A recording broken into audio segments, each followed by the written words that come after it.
how do you build on this momentum? What is the best way to do this?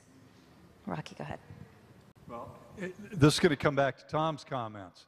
You certainly don't do it by reaffirming the status quo, and that's what we do when we vote for either the Democratic or Republican candidates. These are both parties that have brought us to this point. They've colluded along the way. They have created a corrupt, perverse system that works for the benefit of the wealthy. It is a true plutocracy.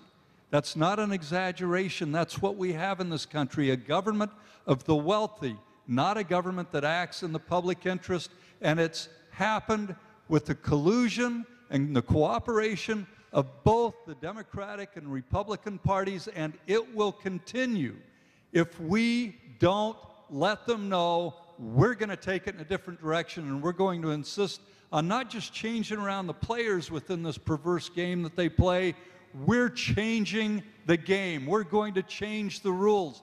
That's what we can do as an American people if we organize together and get behind a new party, new candidates, people who are going to announce to the world that we will not put up with this anymore.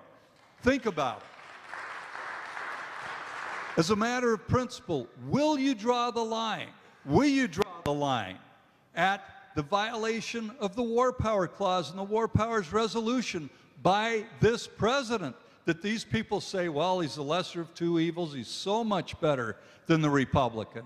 This is what we got when we bought that hope and change promise. What about health care? He ended up caving at every possible turn, and the health insurance companies skipped on down the street, so happy, straight to the bank, knowing now that they've required every American to buy their perverse product. It's the only country in the industrialized world that depends on for-profit insurance companies, and that was brought to us by our Democratic president and his Democratic co-conspirators in the United States Congress. Will you draw the line at impunity for war criminals that he announced as soon as he became president, saying, oh, let's not bother with that, let's move forward?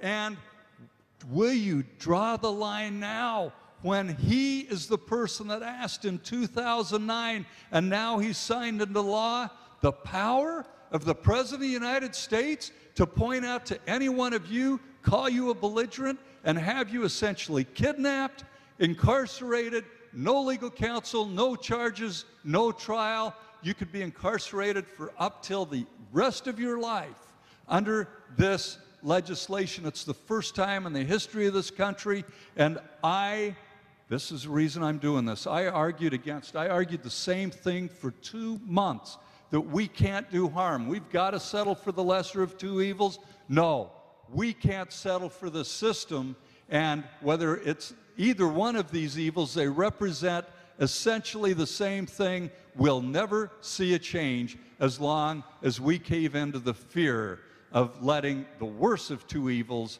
defeat the lesser of two evils. Let's bring about change in this country once and for all.